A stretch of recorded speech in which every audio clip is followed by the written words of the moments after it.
West Tigers podcast, episode number 403, buy round edition. I've got a couple of regulars here, Steve and Gary, joining myself. And we've got a couple of the fans in tonight, Lucas and Lance, who are going to tell us a little bit about what they thought so far of the West Tigers season. So I'll throw to you straight away, boys. Thanks for joining us, for one. And Lance, tell us a little bit about your background and how you became a West Tigers man. Thanks, Eddie. First of all, I'd like to thank Gary for offering to put me on the show. I've been a West Tigers fan since when I can remember. My dad asked me the question probably when I was 5 or 6 years old, like, just pick a team, who do you want to support? And Tigers were my favourite animal. I love the colours of the jersey, so I went with them, unbeknowing what was to come with the decade plus of disaster. But yeah, it's been a tough ride, but I've stuck through it, and I'm hoping that we're coming out on the other side now. How old are you now, mate? I'm 21 years old. 21. So I was only. we need a couple of young recruits, Gary, to our podcast because it's an aging podcast outside of Declan, isn't it? Yeah, I thought we invited these guys on because I heard Joel's defected to the Bulldogs. So he signed a 3.5-year contract with the Bulldogs apparently this afternoon. We'll get to that later on, boys, but we're going to start with some positives. Lucas, how old are you and what was your background supporting the Tigers? Yeah, I'm 27 years old, so I haven't seen finals footy since I was 14, which is pretty depressing to think about. But the reason I'm a Tigers fan is my pop grew up in Five Dock and was supporting Balmain, and my dad had ended up supporting Balmain too. And then my dad coincidentally moved to Campbelltown before I was born, and then my mum and dad had me, and then I was just bred into the Tigers because of my dad. But even if my dad didn't support Tigers, I'd say there'd be a high chance just because living in Campbelltown my whole life. But yeah, that's my origin story. It's often, I don't think I've asked you guys, Steve or Gary. I might have in the past, but I may as well ask you now. It's often sort of my story is a bit similar. My mum was a Tigers fan, even though she's originally from Brisbane. And apparently, I know that I used to rebel when I was about 3 or 4. I used to want to buy the other team's jerseys, and I think I bought about 10 or 12 other jerseys. But by the time I was 5 or 6, I was going to Leichhardt Oval, and I relented, and I was a Tigers fan then and there. How did you first start supporting?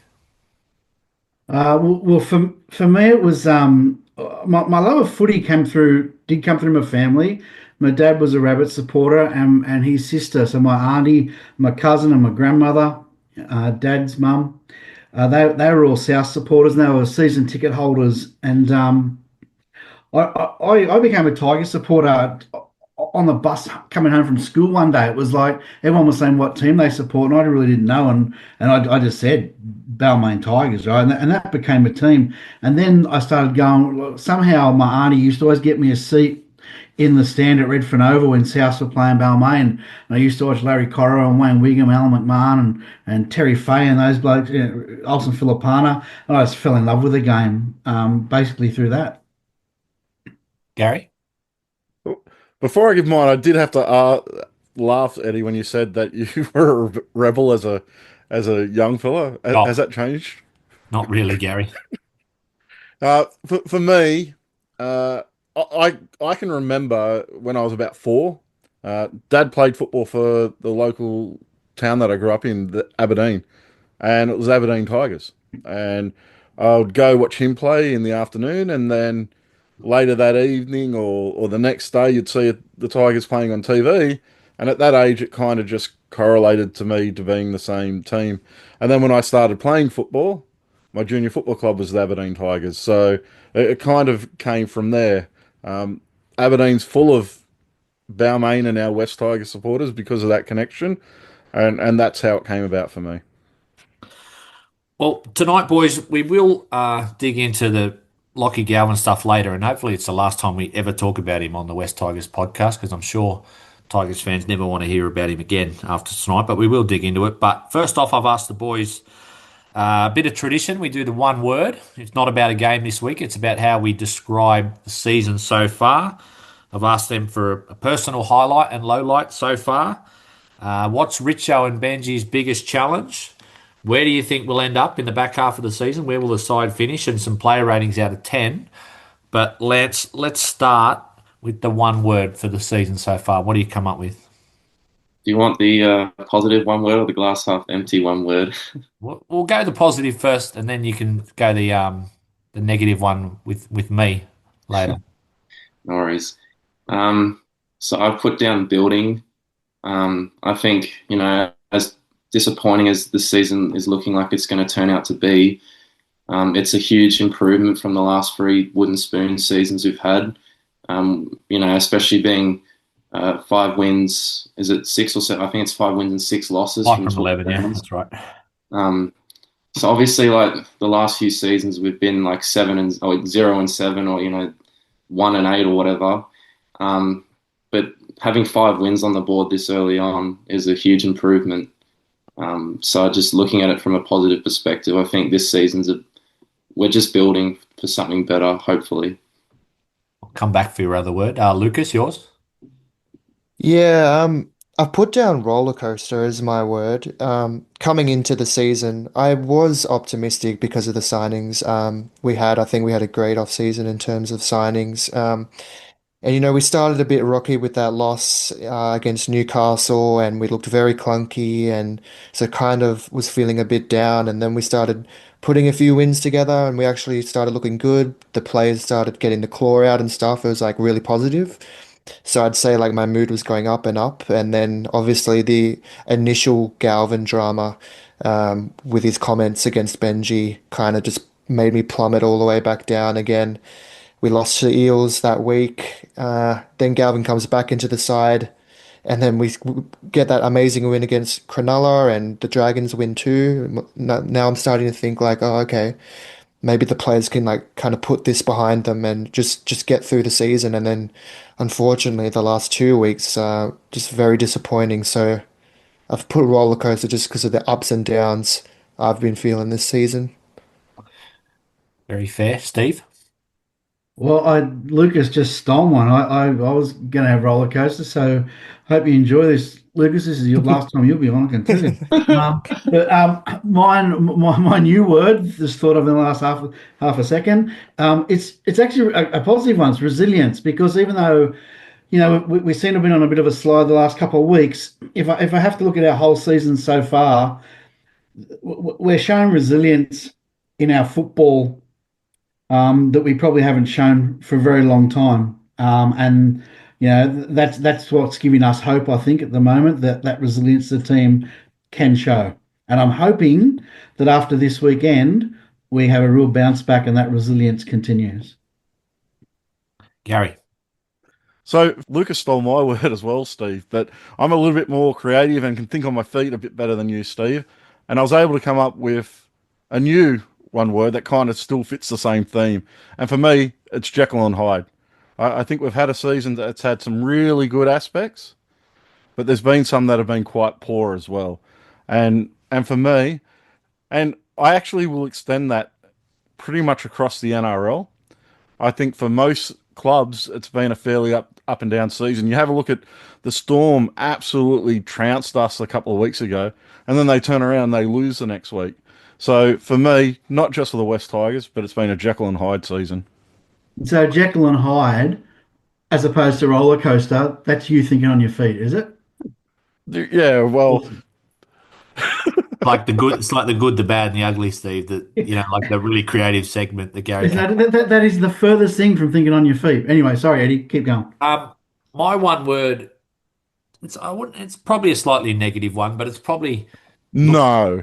probably looking ahead rather than looking back. Because if I was going to look back on the first 11 weeks, I'd just say progress, because it clearly is, like you guys said, to win 5 of our first 11 and extremely competitive in 9 of our first 11. Like four of those losses we could have won.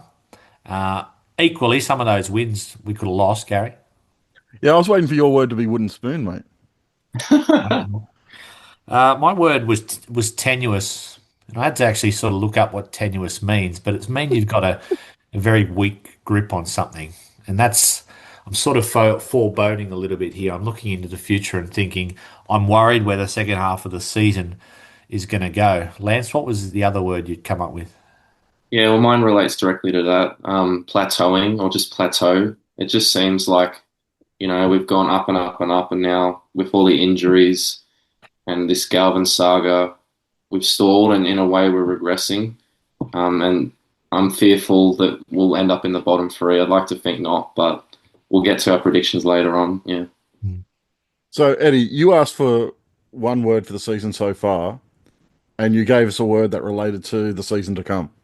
I gave you progress. I gave you my word. I don't know if you were listening, but I gave you that first, and then I gave you tenuous. But boys, it has been a roller coaster, like you said, and a Jekyll and Hyde. But Lucas, I'll come to you. What's been your personal highlight as a fan so far, 2025? This is a real personal highlight, but it was actually at the Warriors game. Me and my brother were on the hill behind the posts, and Appy was lining up a kick, and he slotted it through, and my brother was recording on his phone, and the ball just went straight to him, and he caught it like right in his mitt. So that was super cool, and like all the boys like got around him and hugged him and stuff. Unfortunately, we did go on to lose that game, which made us like quite sad pretty shortly after, but. No, my actual highlight is I just have to say it is the Sharks win. The amount of resilience and fight we had to pull out to get that game across the line was mind-blowing. And you just don't ever associate a game with like three charge downs, like Terrell May's stats through the roof. Like you just don't associate that with our club. So I was just like super impressed by the Sharks win. Memorable day at Leichhardt. Lance, what was yours? Yeah, at risk of copying Lucas, I had the Golden Point thriller against the Sharks at Leichhardt Oval.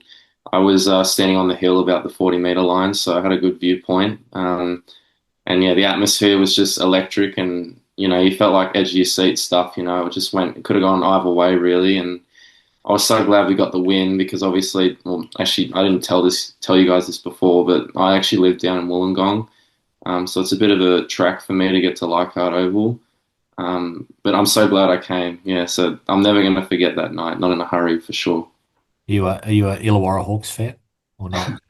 I don't really follow the basketball that much, but I'm going to be honest. If the Steelers were still in the competition, I'd probably be following them. Yeah. Always had a soft spot for the Steelers, but it's sort of like a takeover, isn't it? So George Illawarra. There's no real representation. They do wear their red jerseys once or twice a year.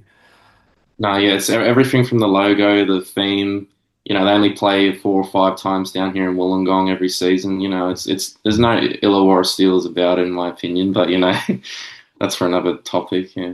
Steve, your personal highlight? Or just before that, I just on the Illawarra Steelers, I just reminded me of a comment by Andrew Denton when he was talking about South getting thrown out of the comp, and he said just look at the Illawarra Steelers, all their supporters, all they've got to support now is a pair of socks. So that's where the Illawarra Steelers are at. Sorry about that, Lance. But my highlight, well, it was going to be the Cronulla game, but well, I'll scratch that off as well. I just two quick ones, right? One was just at our last ambush event with Kezi Apps as our guest. That I just thought she was absolutely fantastic, and I really enjoyed listening to her, and just gave me some great insight and respect for what's happening in the women's game. So that's one highlight for me. The other highlight was just last Friday, and because I went to the 2005 grand final 20-year reunion at Leichhardt Oval. And it was great just to be there, and 15 of the 17 guys were there, so it was great to mingle with all those blokes. So that was real. Sorry, Steve. Can I interrupt just for a second? Were the two not there, Robbie Farah and Scott Prince? That's right. Yeah. Yeah, I think Robbie Farah's overseas, and Scott Prince's missus has probably still got him tied up in Queensland. Scott Prince was due to be there. He had a last minute emergency and couldn't get down. But that was it. But the best thing, and that was all really good. But one of the really good things about it was such a slick, well run event, and it was just great to be at a West Tigers event that was just run so professionally. So that was a real highlight as well. Gary, your highlight? Yeah, if I had to go for a game, it definitely would be that Cronulla Sharks game, and I think most people are in the same boat on that. But I'm going to go for an individual moment that I really enjoyed for my highlight for the year. and it was Appy's first try last week. The way he absolutely bamboozled Latrell Mitchell, that for me is a huge highlight from the season. But if I'm looking at a game, it's definitely that Sharks game. I like how a couple of you boys included the actual personal touch. So I'm going to go back to 2004 for my personal highlight. I've probably told this on the podcast before, I reckon, Gary, back before you were involved when it was just me or Joel. But 2004, I think I was 18. Me and a mate went down to Canberra. We were playing Canberra on a Saturday night in the middle of July. We actually got the supporters bus down on a Saturday afternoon, West Tigers supporters bus. There was a few interesting characters on that. Anyway, long story short, we lost the game. I think it was 42-10 or something. It was absolutely freezing. And we were in one of the bars in Canberra after the game, and we had our Tigers jerseys around our waist or around our neck or something. And it was Robbie Farah, Dean Hallertau, and I think it was Bronson Harrison. And Robbie Farah tapped us on the shoulder and said, "Boys, you come to Canberra to watch us get flogged. We're going to buy you shots all night." So I never forgot that as an 18-year-old, and Robbie Farah became my favourite player after that. My favourite moment this season would be the Sharks game at Leichhardt. I thought that was a great win against a good side and close to a sellout crowd, or was a sellout crowd. Let's go to the flip side, boys, and I get the feeling where this might be going, but we'll see. Lucas, your low light this season? Yeah, for me, that the Melbourne game really got to me. It was just very depressing and, made me feel numb. I know some of the boys said it made them feel numb, but that's not actually my answer for this. My answer is losing out on all the close games, like you said earlier, Eddie, like that Newcastle game, the second Eels game, the Rabbits game, and also the Warriors game. And I went to two of those games in person, and just really irks me that we let those get away, considering how They hurt important. more, don't they, than the floggings as a fan? Yeah, yeah, definitely. And when I just think about it retrospectively, like that might cost us this season. We've dropped four really close games, so it's quite a lot. So we don't have much room if we keep doing that. Lance, your low light? Yeah, I think it'd be a cliche if I picked the 64 nils drubbing that we conceded against the Melbourne Storm. But I think for me, it's that second Parramatta game, the Mitch Moses return, the fairy tale. And on top of that, the whole Jason Ryles saga at the press conference when he came out and said, "Oh, we're very interested in Lachlan Galvin." That just rubbed further salt into the wound for me. He And looks that like a sort bit of, of a mug now, though, doesn't he? Missed out on him. yeah, if he goes to Canterbury, he does. But honestly, that sort of solidified the Parramatta Eels as my least favourite team in the competition after all that. Steve? Ju- I would say the last two games, like the Melbourne game and the Souths game, and the most disappointing aspect was I've just seen too much of 2023, 2024 West Tigers in those two games. Whereas even though we haven't won every game, wasn't seeing that beforehand. Gary, your low light? Yeah, Steve, if yours didn't involve the Melbourne game, having flown down there for the game to see us score Yeah, an absolute I thought it'd duck. be That was my highlight, Gary. My personal highlight of the year, Steve being in Melbourne. I actually found that quite funny. Sorry, Steve. For me, I tried not to go the obvious one as well in that Storm game, and I went to the first night's game, round one. There was a really huge build up to that game. I was really excited about that game, and the way we came out and played was a real letdown. The only positive to that is we've won games since then. So I was able to get over that a little bit, but I'm going to select that as my low light. Hopefully, we win a game quite soon to get over that drumming that Melbourne put on us.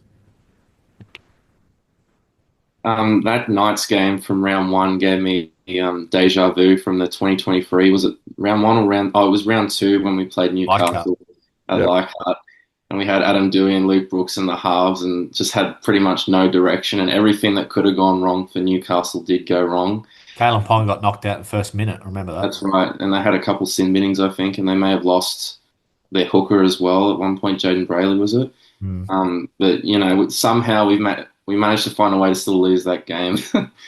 Mm. That's I think you mentioned it, Lucas. That's the hard thing. I often think if you're one of those teams mid-pack, or everyone's basically mid-pack this year, there's no bad side.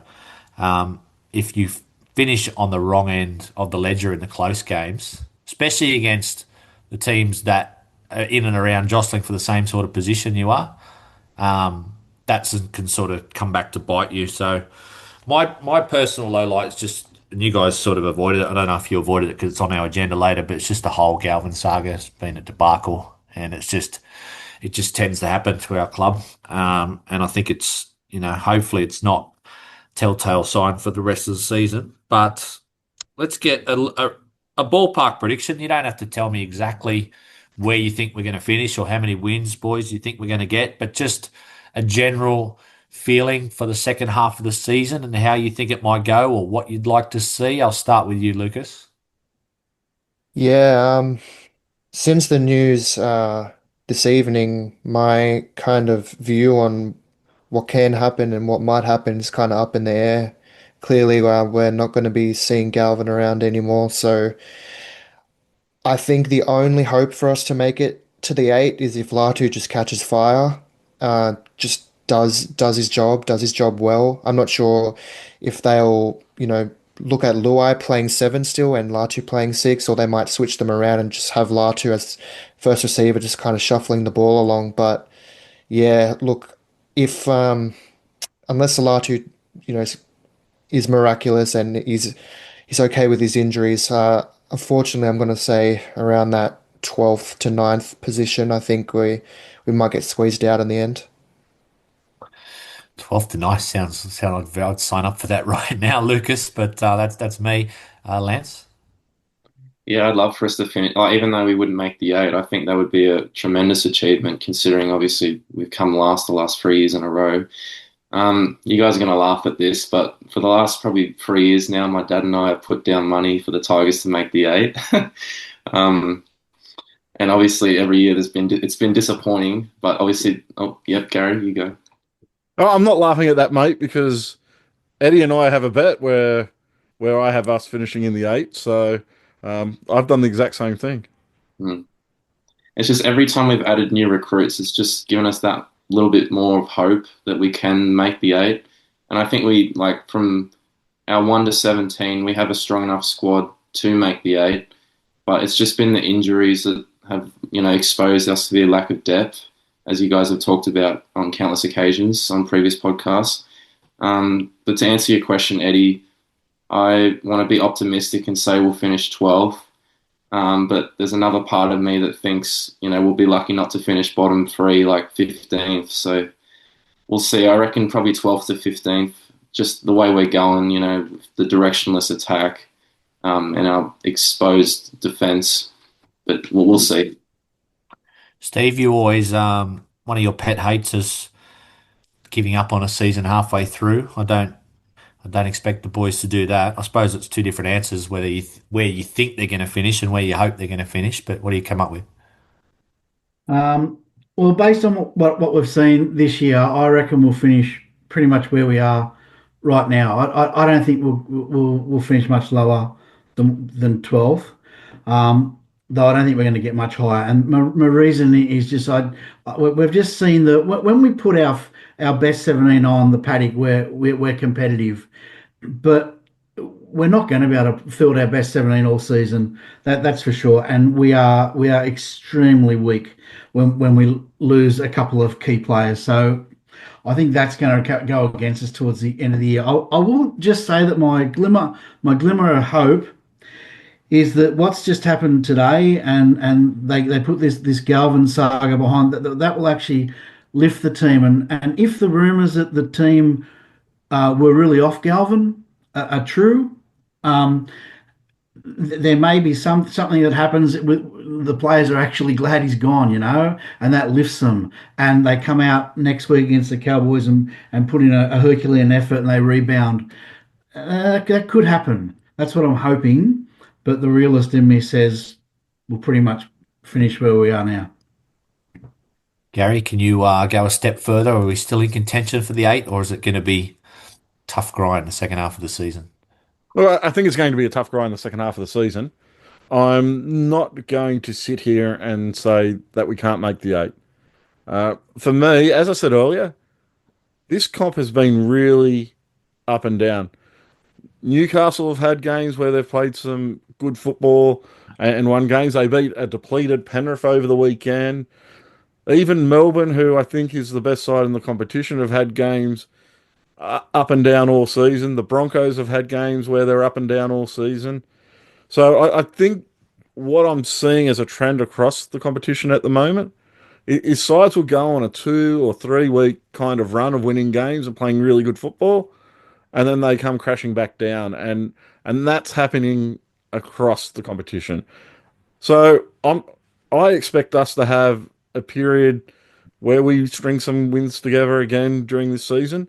So I've got us around that 10 to 12 mark, but it's not impossible for us to still make that 8.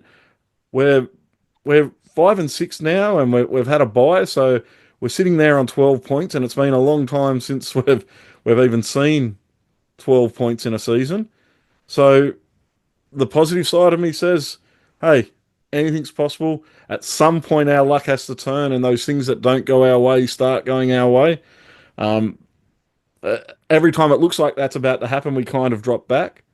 But I think it will be around that 10 to 12, and you never know, if you get a little bit of luck, you go from 10th to 8th fairly easily. The one that's going to kill us. Like I think you said it, Lance, that it's those 2 point losses that really hurt, and that's true, right? Across the season, that they're the ones that you really regret. But the one that's going to really kill us is that atrocity in Melbourne, right? Because like we're down in 12th position, but we're actually numbers wise, we're eighth, right? It's just our for and against took such a battering that week. Like our Yeah, for and against was quite good. If you take that horrible loss, let's take it. We went down there and we had a 20-point loss to Melbourne, which is still but getting smashed, but it's sort of acceptable. Then we're probably, I don't know, ninth, 10th, if you went and did the maths. So it that means you have to win another game, Steve. yeah, we've got That's how bad it is. yeah, got to win an extra game, or Yep. we've got to do what we did in North Queensland to someone. We're got to get those points back. We've got to have a 50-point win somewhere in the season.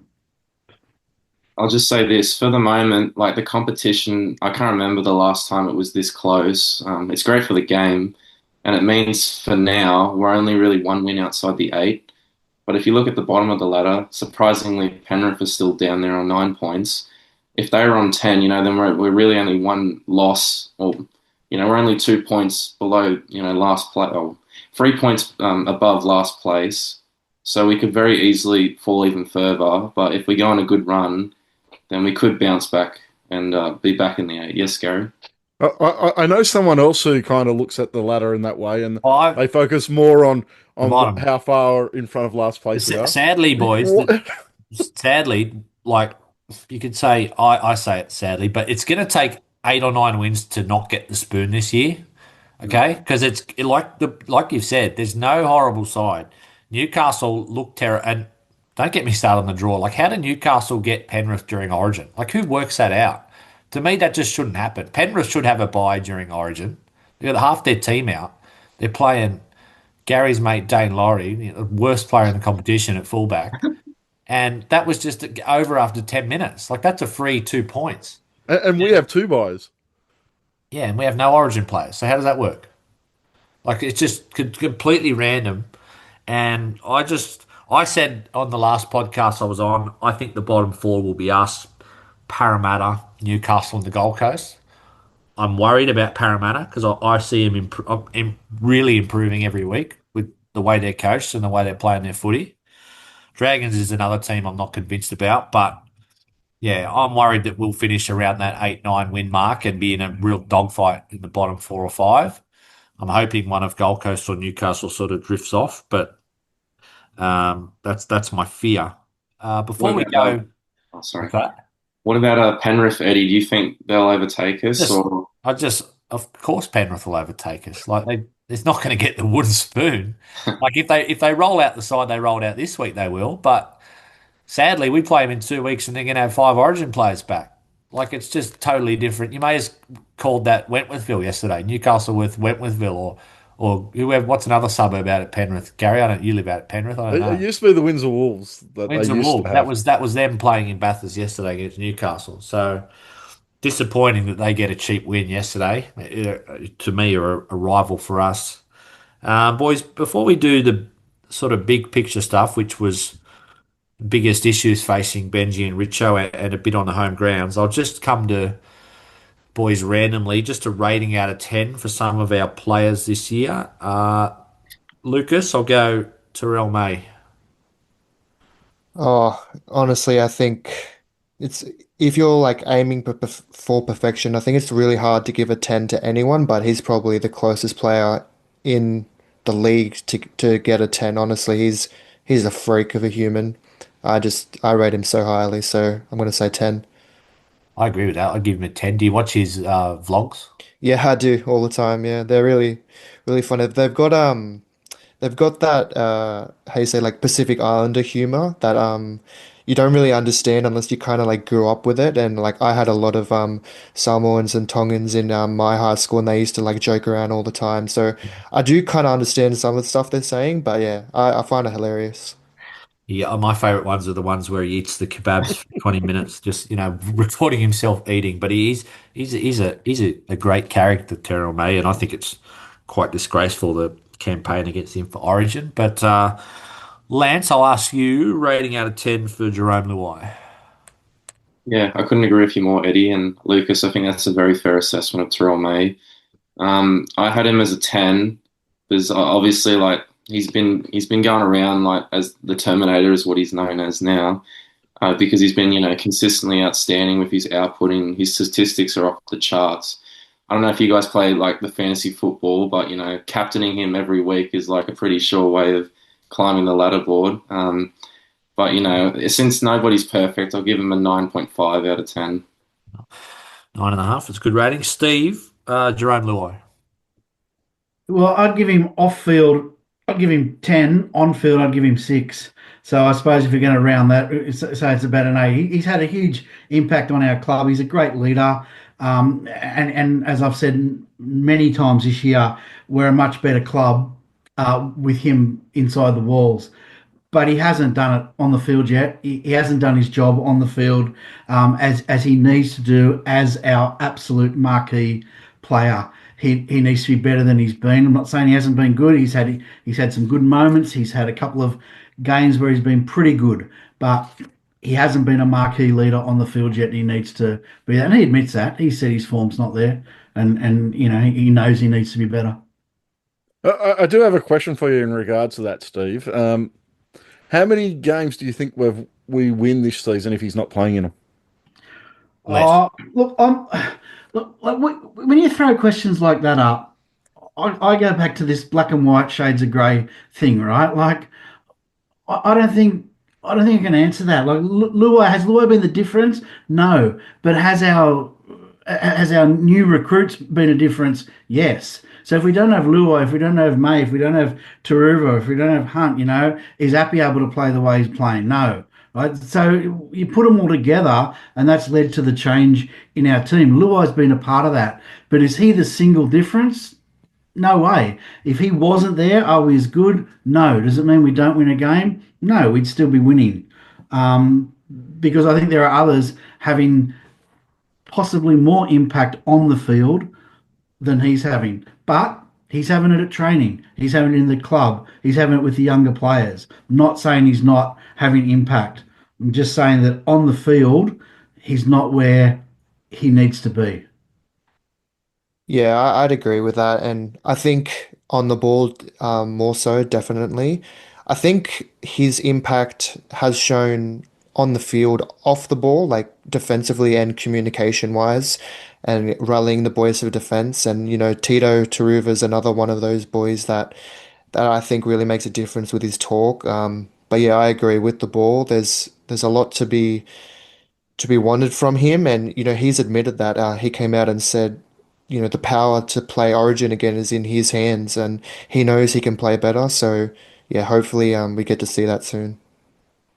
Quick rating for Luai, Lucas.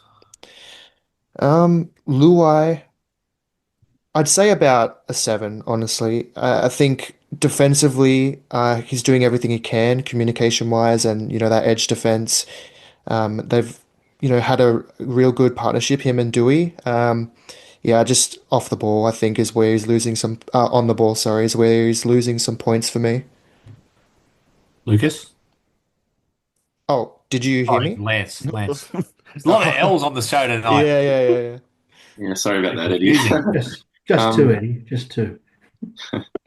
For me, I think I rate Luai a seven as well. He's brought, unprofound or profound, sorry, leadership and experience on the field, and also he's lifted the belief and the culture at the club. But my biggest concern when we first signed him was whether he could rise to the occasion of being that game manager in the number seven jersey that we needed. And considering the amount of money that he's being paid, obviously that was the expectation going into the contract. And being a 5-year deal, there's clauses in there, so we don't know if he's going to stay. I'd like to think he will stay for the full 5 years and he will be committed to the club.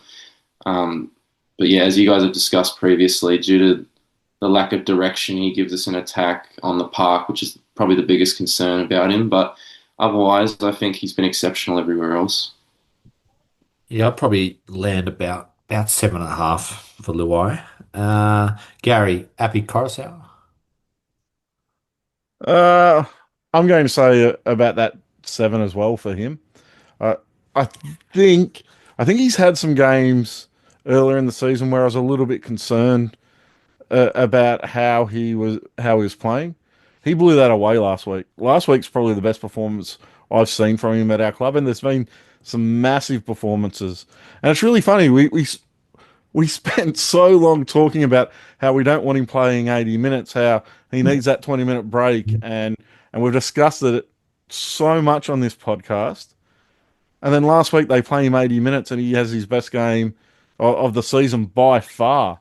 So Yeah, but Gary, maybe we're not talking about well, when we talk about that, we're not talking about how that affects him at the back end of a game. no, 100%, Steve. Yeah, we're talking Like, about how it's going to affect him around 20, 21, 20. yeah, and not just round 21, 22. How it affects him next season and the season after if we extend him. So I agree wholeheartedly with that. But boy, that was a massive performance last week. And without that performance, I'm probably rating him a fair bit lower. So it's a real shame we couldn't get the win in that game. It's a real shame Lockie dropped that ball over the try line because that performance from Appy deserved to drag a game back for us, in my opinion. So that was a little bit disappointing for me, but I don't think it's been his best season at the club overall. Lance, rating for my favourite player, Sunil Taruva. Yeah, this was a tough one for me. I'll probably go with a seven, just because Seven. again, Hey, that's a bit harsh. I was going to give him a 9 or a 10. I thought he's been Yeah, awesome. Eddie was going to give him a 15. Yeah. I don't know. Um, it wasn't that long ago that he was the leading try scorer in the NRL, and I love his energy and the culture and the vibe that he brings to the playing group. And obviously, you see it in Terrell May's vlogs. He's a great club player, um, but I just think it's sort of I don't know if it's just like the team's letting him down, but his performances have tailed off a little bit in these last few games. But obviously, the results have shown. So maybe that is a harsh rating. So yeah, go on, Eddie. Give him a 10 out of 10. Yeah, I think his work out of our backfield is enormous, and his carries are enormous. The only place I would knock Taruva is it's happened a few times now. I'm not sure if you boys have noticed it, but when teams spread the ball to that edge, Taruva kind of approaches the defender and then falls over, and he kind of like is playing at the ankles of the player. And sometimes, he does ankle tap them and stops the play, but other times he's been skinned by doing that. I'm not sure if that's like a habit of his or not. Yeah, so defensively, that's the only place I'd really knock him just off that one observation. Otherwise, I just think, yeah, like you guys said, his energy and his cover out of field is enormous for us. I follow him on Instagram, boys, as I'm sure you guys do. I saw a probably not so subtle message today he put out with a few of the boys, including Latu Fino. I thought that was very, very apt. Steve, rating out of 10 for Jack Bird. Yeah, okay, that's a good one. So I don't know whether Jack Bird's picked up an injury or not. He started the season on fire. I just thought he was sensational. And again, I've said this before. I thought his attitude to preseason and the way he came in so enthusiastically just made such a great impact around the players. But the last couple of weeks, he's fallen off a little bit, as I said, whether it's injury or just tired or just unlucky. I'm not sure, but I'd say at the moment I'd give him about a 7 for everything so far this year. He's been a good acquisition, that's for sure. Giraffe Skelton, Gary. Uh, if he had been on the field the whole season and played the way he played in those opening games, I'd have him up around that 9 mark. The injuries probably pulled him back a little bit, and he's missed a fair chunk of the season. But he's so important to this team, so I'm going to give him an 8. But if he hadn't missed games, it would have been a 9. Getting him back as soon as possible makes a massive difference to this side. It means on both sides of the field, we have guys that can really return the ball well. It means that first hit up from that first play of the ball is going to be strong no matter who the opposition kicks to. So for me, getting Jarrell back on the field is one of the most important pieces of the puzzle for our season to actually have a bit of a bounce back. So I think they got him down as a round 14 return, which has extended out from round 13 a couple of weeks ago. Hopefully that doesn't extend out anymore because we need him back. We need him fit because he makes a huge difference to this side. We'll do two more boys plus the coach because otherwise we'll be here all night. Still got a fair few things to go through. Lucas, Adam Dewey. Adam Dewey, he Fringe has, origin player Adam Dewey. yeah. Yeah. Honestly, I was so over him last season. When people started picking him in the round one team, I was just thought there was no way. I was convinced we had to play Naden instead of him. But he's honestly blown my mind with what he's been able to turn himself into. Defensively, he just looks like another person. He still has that flair and attack, and he's a big body. So even though he doesn't run at the line too hard, he does get some good coverage post contact. And he's our kicker as well. So honestly, for me, it's an 8.5, I reckon, for Adam. Good to see he's played every game, Gary, and rewarded, with an origin call up into the squad. I knew there was no way you'd let Adam Dewey slide without actually mentioning me. I think, yeah, as I've said many times on here, I think he's having a really strong season. I think center's his spot. I nearly fell off my chair though when that came out that he was up in the Origin squad. So I was a little bit surprised by that, but he's having a really strong season for us in the centres. There is a bit of like Steve. There is a bit of backstory to that. Like, obviously, it's sort of a coaching tool people use. Is sometimes you bring in guys that one. I imagine they're running opposed sessions, and he's a versatile player that can put high balls up and play various positions, or as Gary would say, miss tackles and give him confidence. But I saw Cody Ramsey was in there as well, and he's a guy who's got even more setbacks in his career, and he's been playing reserve grade all year, and it's there. So it's not like he is fringe origin player, but I'm sure he'll use that in contract negotiations. Oh, I'm sure he will. But I think you're right. He's also got a very positive attitude. He's very strong-willed, and he'd be delivering the right message around the camp, I'd say. But I do have to mention that I just read one ridiculous post on social media where someone was saying that he was there as a reward because the poor guy had had a couple of bad injuries for the last couple of years, and I don't know who made that comment, but it was just crazy. Do you know Eddie who made a comment like that on I'm social trying to stay media? off social media, but yeah, I've got someone in mind. But It sounds like a Make-A-Wish kid. yeah. Lance Samuel Afinu out of 10. Um, when he's been able to stay fit for us on the field, he's been really damaging in attack, being able to run lines. Obviously, he's our best second row at the club, so he's been exceptional ever since we brought him in from Manly.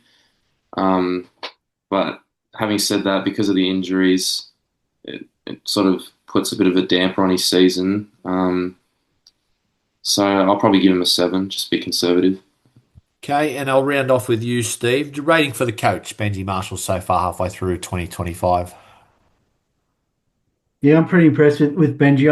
I'd give him a seven at this stage. I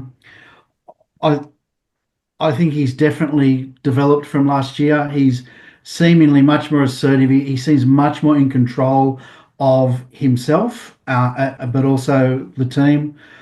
Um, he's quick to admit when things are not going right, and he's quick to say that he needs to improve and the players need to improve and changes need to be made. He's also taken a few blows in the press for the team. So he's protected his players. They seem to be playing for him, or bar one, but he's gone, so who cares? Um, so yeah, I think he's heading in the right direction. And Benji was a champion player, and he's got all the attributes of a champion. And I do think he's going to end up being a very, very good coach, and hopefully sooner rather than later. I've been quite harsh on him at times, Gary, but it's only through the prism of looking at what's expected of NRL coaches, and it's hard to, he's been thrown into the absolute fire. But I was listening to, I think it was Ben Eichen on some podcast the other night, and he said something interesting. He said, because he was sort of in a general manager role at the Broncos, and he said one of the things he learnt is basically you've got to be aligned or connected at all levels, he said, and your players and coaches. And that's one thing I think he's done really well this year. Is it just seems like he's got the players that he wanted, and he's got a squad that are, like Steve said, is playing for him. And there is some rogue sort of personalities in there, a bit, looser characters, but that was sort of him when he played. So I actually think he's done a really good job with what he's got this year. But again, there'll be more tests to come. Yeah, when you talk about the players being aligned, one thing I do find interesting is when you hear the players speak, you hear the same kind of messaging coming out of their mouths that you hear from Benji. And for me, that shows buy-in. That shows you have a lot of players who are buying in with what the coach is selling and are on the same page. And we're going to talk about an obvious person who wasn't buying in on that. But it does seem that he is a guy that the players want to play for. And I think it's really important over the next month, but especially next weekend, after what has happened and after the changes that have been made at our club's player personnel this week, that they come out and they show how much they want to play for a guy like Benji Marshall, because I think he's kind of put his neck out for those players as well, um, by actually moving Galvin on, and I think it's really important now, that unlike that Parramatta game on Easter Monday where we made changes to the side and everyone talked big about being supportive of Benji. They can't do that again. Next weekend, they've got to show how supportive they are of him as a coach. But the man management side, I think he does really, really well. I still think there's some work that needs to be done on that coaching side of it, on the game planning side of his coaching career, and hopefully that improves quite quickly. Lucas, time to put on your coaches or CEO's hat. I asked you guys pre-show. What's the biggest test facing Benji or Richo? You can choose one or the other. What do you think it is heading into after this buy round? Um, well, again, because of this whole Galvin situation and seeing as we are no longer able to pick him in our side, I think the biggest kind of risk and the issue we have to tackle is who's going to replace him. And obviously, Latu's the initial fit in and the initial pick in most people's minds for that. But he is injury prone with that hammy, and he doesn't have a lot of first grade experience. His first grade games have all been off the bench as well, not playing his preferred position. So I just think Benji really has to get these two halves working together as fast as possible, and making them work together as best as they can.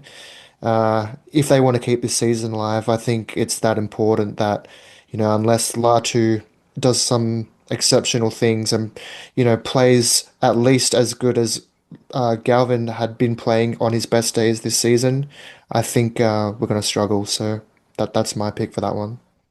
Do you think quickly, Lucas, even though they're probably not going to get someone mid-season, do you think they definitely need someone else, whether it be start of next season in the halves?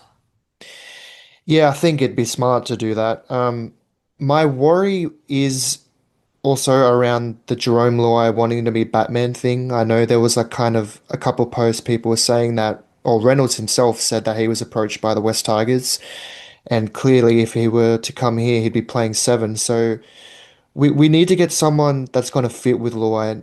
If Luai does really want to play and beat that Batman, even if it's in the seven or the six, it doesn't matter. I think we have to be careful not to tread on his toes too much. I am just very worried that, if he gets pushed out again for someone like a Reynolds or a Cherry Evans, which isn't going to happen, but if he did, I think it might rub him the wrong way. I did find that interesting, that pursuit of Reynolds. I think he's going to stay in Brisbane, I think it said. But to your point, I found that quite intriguing. Lance, what's your biggest test facing the head coach and CEO?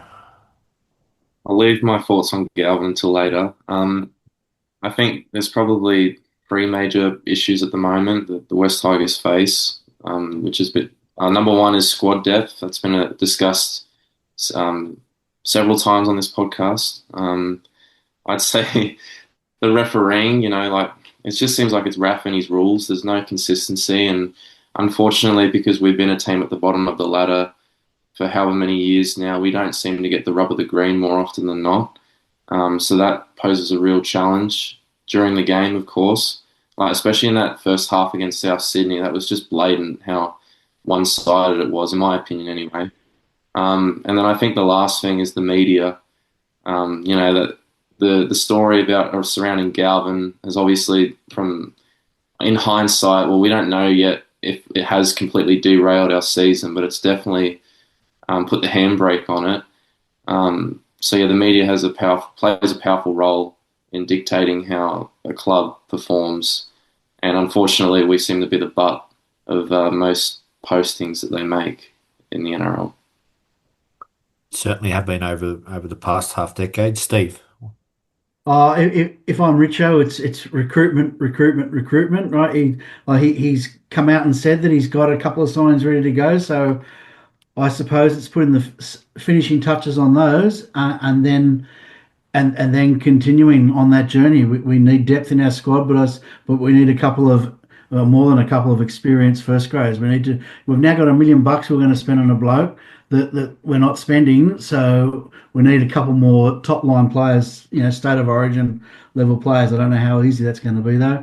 And if I'm Benji, it's two things, right? It's immediately it's keeping this team together, keeping them as a team, and not breaking into factions as the season gets tougher. And other than that, it's the attack. Man, they've got to get bodies in motions. They've got to get direction in attack and get those halves leading the field, the team around the field. Then they've got to get bodies in motion. They've got to get angles going in attack and start posing some threats to oppositions, because last couple of weeks we've fallen away from that big time. I'll come to your point, Gary, in a minute. But I know it's only one game and Parramatta are below us on the ladder, but I think one of the boys in the chat might have said, I don't know if they said it as a joke or maybe we should look at Dean Hawkins, but like he had such, I think he had 4 tries here for Parramatta on Friday night, but like I was at the game when they played against us, and that was the first game Mitchell Moses was back. But it was amazing. Like every player looked like they knew their role and the holes they were hitting and the depth in their back line and their back rowers. And that's, I think, what Steve's sort of getting at is a lot of, even though we've put up pretty good numbers in attack, like we'd still be a mid-ranked team, averaging just over 20 points a game. But like even in that South game, it was sort of individual efforts that were getting us those points. Yeah, I can't disagree with any of that. I think we've spoken a lot on here about especially in the red zone, our inability to strip numbers and how we don't run the same shape or a similar shape to what a lot of the other teams have, and that's something we've definitely got to work on. For me, though, I'm mainly going to agree with Lucas, with a bit of Steve thrown in there as well. So I think for both Richo and Benji, getting that half situation sorted out, we need to figure out really quickly whether we need a backup half for next season or we need a starting half for next season. What I do you think think, we need? look, it's really hard to know because the sample size on Latu Fainu is just too small. Um, we've seen some good things from him, but we've seen some games where he spent plenty of time in the halves where we didn't really create a lot in those games. So I I do like. Hopefully, he's back round 13 or round 14 because I think it's really crucial we get him some game time to kind of sort that decision out and get the halves sorted for this season. And if we can't get the halves sorted for this season in Latu and Luai, then Richo then needs to take the responsibility and get them sorted for next year. So that recruitment that Steve was talking about is important across the field, but we've got a really big decision to make about recruitment in the halves, whether we're looking for that backup or we're looking for that main guy in the halves. If I had to say it this time, Eddie, I would be saying right now we're looking at someone to cover that spot for a short term. I thought someone like Reynolds would be perfect for that because you have him for 12 months. He probably only plays about 15, for 12 months to 2 years, probably only plays 15 games a year, which means Latu gets some time in the halves to develop as well, and it just gives him that bit of extra time. But that decision needs to be made really, really soon about what direction we're going there. So I just wanted to ask a question, and maybe Lucas and Lance, as their first time, might want to have a go at it. Do you think the fact that we have spoken to Reynolds indicates that the club may be thinking that Jerome Luai is not going to be the organising seven that was the original plan? Or do you Yeah. think it's just because he's available? Um, for me, I think Richo is very smart, and I think Benji knows Jerome very well. I think it's just because it was available, and you know, there's no harm in just having a chat. I think they just have to, like I said earlier, just get a real clear communication with Luai and how he's feeling with things. He, did, from our point of view, take a step back and let Lockie do his thing earlier in the season. And, he's stated multiple times that he came here to be the main guy, and he wasn't doing that at the first half of the season. So I think it's okay to have chats. It's okay to, kind of look around and do these things, but you have to make sure that you're not stepping on your own players' shoes. And I think Luai is too valuable of a player for us to make him get on our bad side, kind of thing. So, look, I'd just be very careful. But for me, the game that gave me hope around Luai as a half is that St. George game. For me, in that game, he was straightening, he was engaging the line really, really deep. So he was going really deep in the defensive line and creating space for the players outside him. He made the players around him in that game play better. He gave them more space, more time to operate, and he held defenders off them. That's what he needs to be doing every week. If he's doing that every week, then he can play in the NRL as a halfback.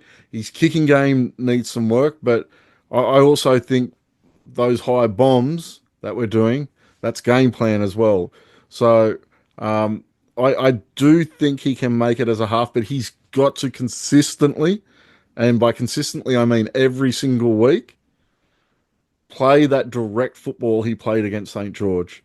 At the moment, there's too much running actually perpendicular to where we want him running and running across field, and then laying off to a guy running an inside line, which is a very similar style to what Benji Marshall used to play at times as well. So the really important thing is, and be it coaching, be it game plan, we have to get him playing more direct like he did in that St. George game. If he does, he can play as a half in that seven jumper. if we can't get him playing direct, then he needs to be playing in the six. Yeah, I'd be trying to convince him, Steve, that you can still be the main guy here and be the 5'8".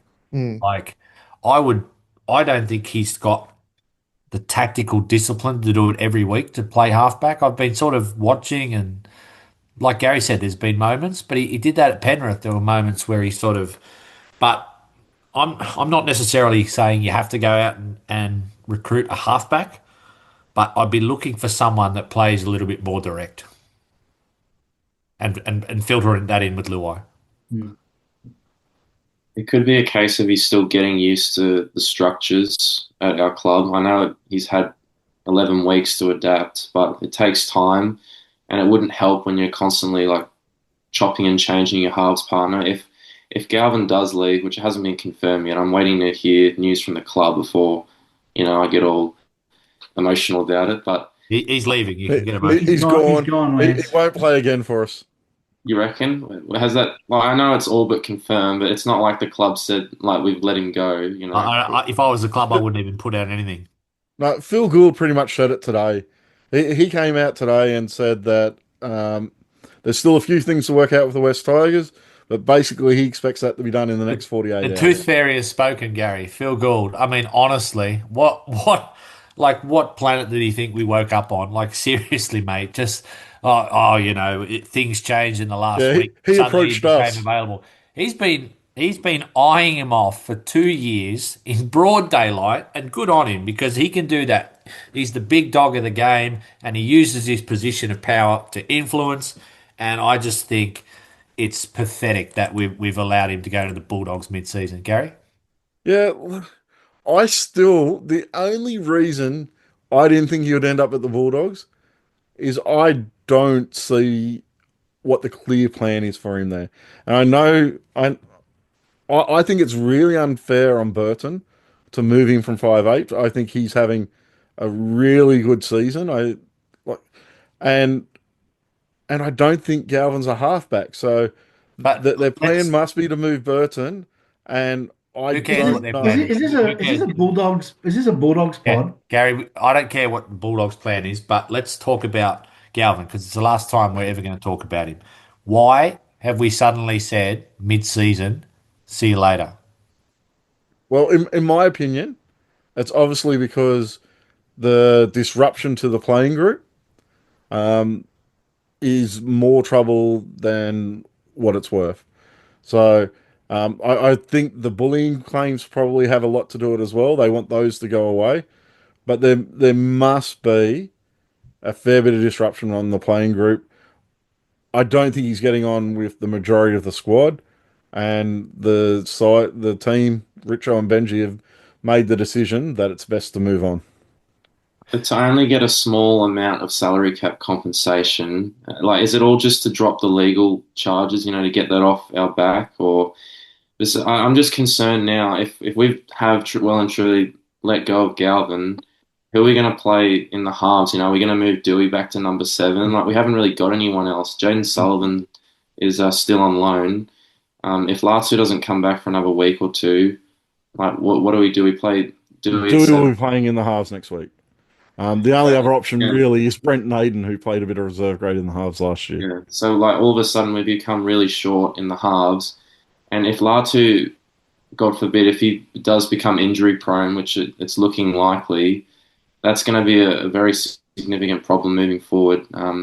I was thinking like one alternative is we play Appy at seven like we did a couple seasons ago. He had a good go there. I'm not sure like, and then what do you bring?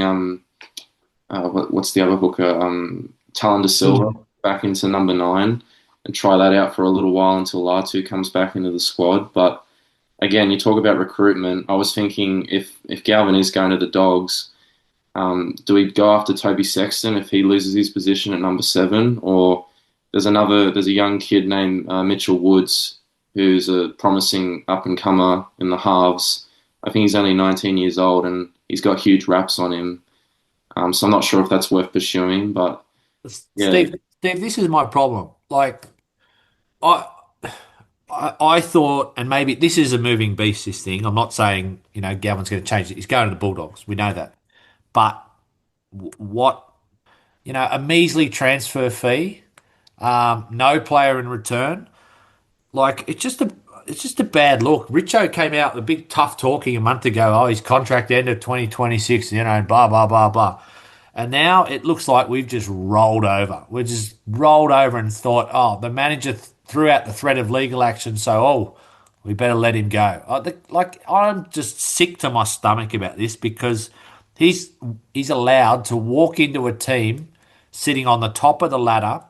He's got exactly what he wanted, and without me knowing what's going on behind closed doors, it looks like we've just rolled over. Well, that's the thing. I agree with you. I agree with you 100%. It's extremely frustrating. I was just saying the other day, why can't we just have one season where everything falls into place, where everyone's happy and we always go We had to that in 2005. That was the only time we got. yeah, 20 years ago, right? Like we don't know what's going on behind closed doors. I do have a lot of faith in Richo. I don't think he's the sort of bloke who would just roll over and cop it. It's seemingly that's what's happening, but maybe there's something going on that we don't know about. Maybe there's going to be a player coming. We've been told there's someone about to be signed. Maybe there's going to be an early release and they come straight away. We don't know, and I'm just guessing. I got no information there at all. Just guessing that. So I suppose we just have to be patient and wait for it.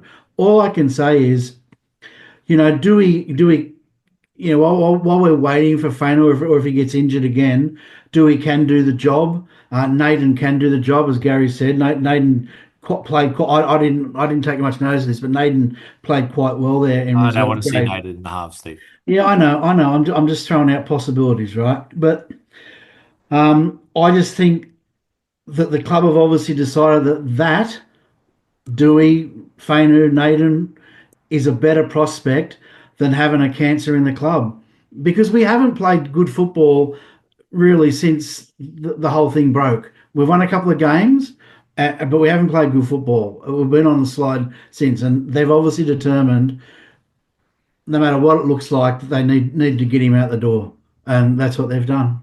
But just Gary, I I just frustrates me.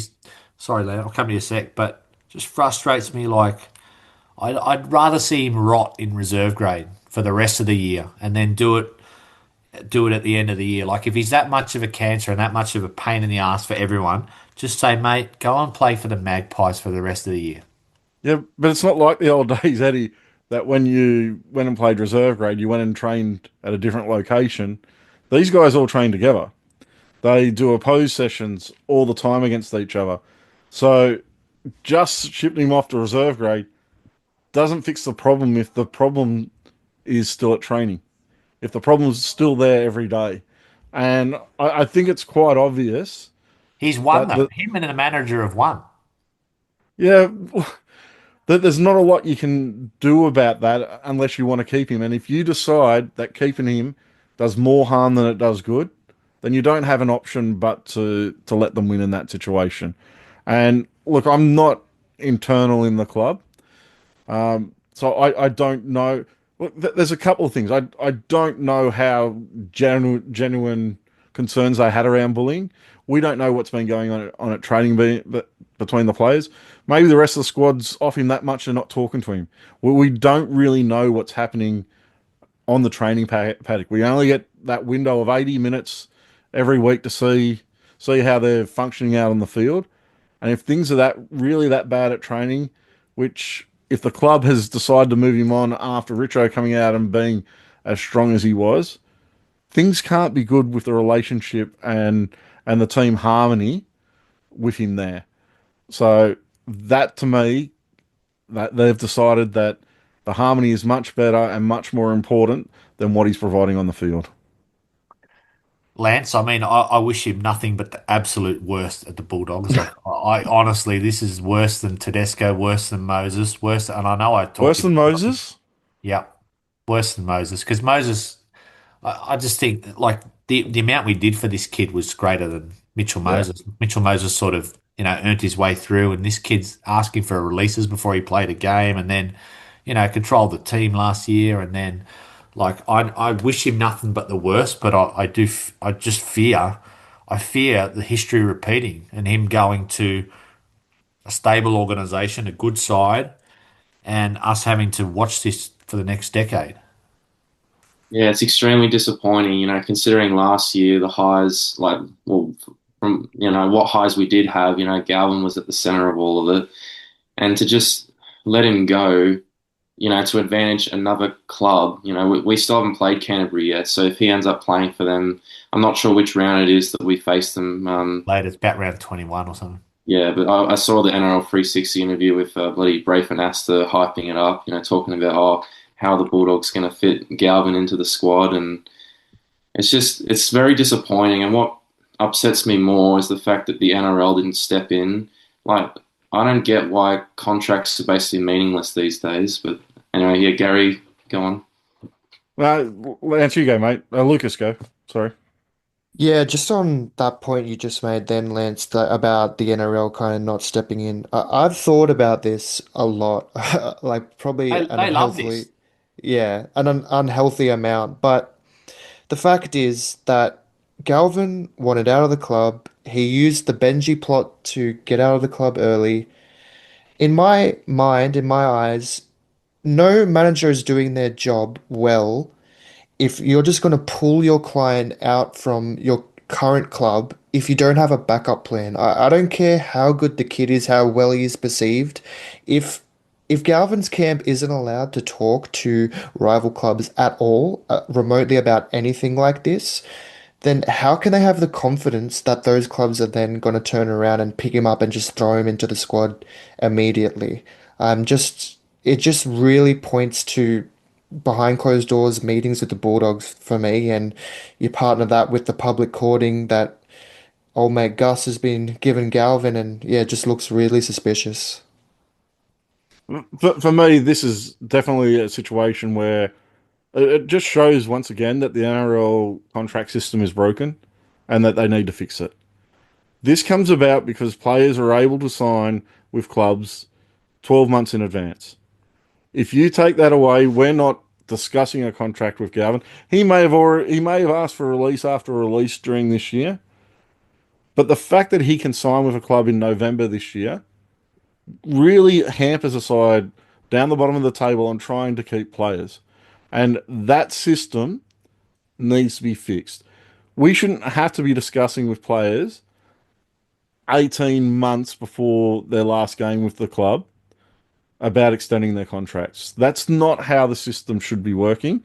And it leads to things like this happening. It leads to managers trying to get guys out of a club earlier, or even when they do sign with another club 12 months in the, you either have that 12 months where they're playing for you and not fully committed because they're going somewhere else. This system is broken and the NRL needs to fix it because it's contributed hugely to the mess that the Tigers find themselves in right now. I don't want to go, Steve, through over the history, but I mean the same thing happened with bloody Ivan Cleary. Like, sure, Galvin's reputation in the short term was damaged, but no one will remember 6 months' time. And Only whether us. whether it's exactly whether it's an NRL problem or a Tigers problem, like it's a bad look. If someone knocks back, like, what was it, over 1 million for 5 years? We offered him. He's gone to the Bulldogs for 3.5 years on about 700 grand. Like, that's shouldn't happen. No, it shouldn't. But I don't know. I agree with everything that's been said, and it's extremely frustrating for all of us. And it's frustrating for every supporter for every club because it seems to happen to us more, but it happens to everyone.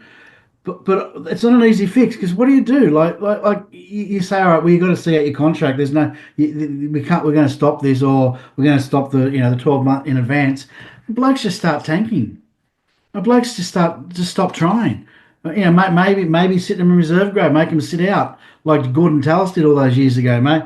Maybe that's the answer. I don't know, but it's not going to be an easy fix, especially in the world that we live in now with you know lawyers sniffing around all the time. The minute they get an opportunity, they say, "Well, you're being mistreated, and it's no good for your mental health," and all of a sudden it's in court, and the club's up shit creek anyway. So it's really really difficult to navigate. But I think the starting point is the NRL have to show that they actually care about this, and I don't see anything from the NRL to show that they care about this situation. And it's two sided too. Like we're in a situation here where the player has screwed over the club, but there's plenty of examples where clubs have screwed over players as well. So it needs to be looked at from both perspectives. It's no good a club signing a bloke for 5 years, then after 3 years saying, well, you know what, you're not part of our plans anymore. We've got a new coach, so off you go. It, The, it's the, it's the whole thing's got to be fixed. the difference in that situation, though, Steve, is that player still gets all the money they're entitled to. So the club's responsibility in the contract is to pay the player. And if they go to another club and don't get a contract of the same value, that's when the club that had signed them to that contracts has to make up that difference. So it's a little bit different when a club kind of cut short a contract on a player because they're still on the hook for their responsibility of that contract. When a player, their responsibility of the contract is to go out and play games for that club. And when they walk out on that contract, they're not fulfilling any part of their responsibilities of that contract. And that's where I see the little bit of the difference. And that's where I that's where I don't hold the clubs as hard as I do a player that walks out on a contract because the club's still responsible. The club still pays them, and if they don't get another contract of the same value, the clubs top up their earnings at that new club. So yeah, I don't see that kind of the same way. How is it fair though for, a general manager of football to hold such a strong media position, which can influence, the transfer market, the ins and the outs of the game? He's It's too just smart. He's bastard. too smart though, and again, he's too big for the NRL to do anything Well, about him. it's already started. I don't know if you've seen David Riccio's story. Like, I'd like to know, has David Riccio ever written a story himself, like from his own point of view, his own perspective, or is someone always telling him what to say? Because Riccio's come out again. His latest article is all about why Canterbury changed their mind, why Canterbury went from not wanting him, trying to sell this absolute garbage that Canterbury were genuine and Phil Gould was genuine in saying he didn't want Galvin, and miraculously it all just changed. And they expects us to believe this rubbish. It's incredible. Do you So guys think Steve, you, sorry. Steve, you have Denny Widler attacking you in an article a couple of weeks ago. Is are you just doing the run through the journals and David Riccio is the next one you're going to try and have a crack at you? No, Danny Weidel is still at the top of the list. He's still at the top of the list. He's never written an article himself either, but he's got had 20 years of awards apparently. So who got him to write the one about you? I did, mate. All he did was quote me. Steve, are you going to challenge him in the boxing arena? Sorry. Are you going to bring up a challenge in the boxing arena? Mate, at 58, I might be a bit past that. But I still reckon I'd get Danny Weidler. And David Riccio would take no problem. All right, that's enough talk about the X58 of the Tigers because I just find this very disappointing, the whole saga. And hopefully do hear from Richo because I want to know what's changed. Like, what's changed, Gary? Should we hear from Richo because maybe he can't get into the weeds of it because it has to do with legal stuff. But I hope it's not just that because I thought he was not. Because, like, my point is if Pasco did this, he'd be getting hammered by the Tigers fans right now. Look, the difference for me is Richo has a few more runs on the board than Pasco did. Every player that we've lost since he's been here, the replacement's been an upgrade. So we lost Steph and we got Terrell May. So I don't know that we're going to get an upgrade on Galvin in the replacement. But Richo for me has a bit more runs on the board. He has a recent history of bringing some really good players into the club, and that's what we need from him now. We need over the next couple of weeks. Sure, he could come out and say why we let Galvin go, but for me, what's more important is him coming out and saying we've signed X, Y, and Z. If we find out we've signed 3 players of high quality in the next couple of weeks, the loss of Galvin is a lot easier to stomach. Boys, just to wrap up, I'll ask you a little bit on the ongoing sort of home ground situation. Lucas, where do you sit? Are you okay with the arrangement this year, which is sort of here, there, and everywhere, or would you like to see the club head in a certain direction?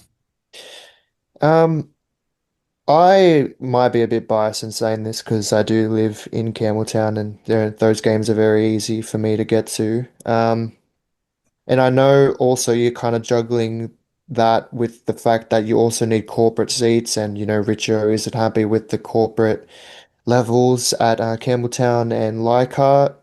For me, if I'm just being purely selfish, I'd just rebuild a state-of-the-art stadium in Campbelltown and keep Leichhardt as a secondary, kind of how what Dragons do with Wynn Stadium. I think Campbelltown is the future, and a lot of the league youth comes out from the west, the southwest. So selfishly, I'm gonna say if I can get whatever I want, I'd say go all out in Campbelltown. Lance, you probably want him to move to Wollongong. Yeah, that would be great. It'd be good if we could play there at least twice a year. But no, like I think it's a lot easier for me to drive out to Campbelltown. It's only about an hour and it's fairly direct. Whereas Leichhardt, there's a lot of public transport involved. But yeah, with Campbelltown, just one record or one stat that sort of just stood out to me. I'm not sure if this is entirely right, but 2 wins from our last 13 games. It's just a horror show. Being one of our core home grounds, you'd expect us to have a bit more of a higher win percentage, but as you guys pointed out last week, it's a bit of a graveyard for us. And any team that comes there and sees it's on their away draw, thinks, oh, this is probably an easy win. But I do think that, the Macarthur region, it's ever expanding, and that's where the real potential is for the future. And I do believe we should continue to double down on that potential. And at the end of the day, it comes back to appeasing, like, I know for me and for Lucas, we're both probably just West Tigers fans, but for you guys, it was either Balmain or Western Suburbs.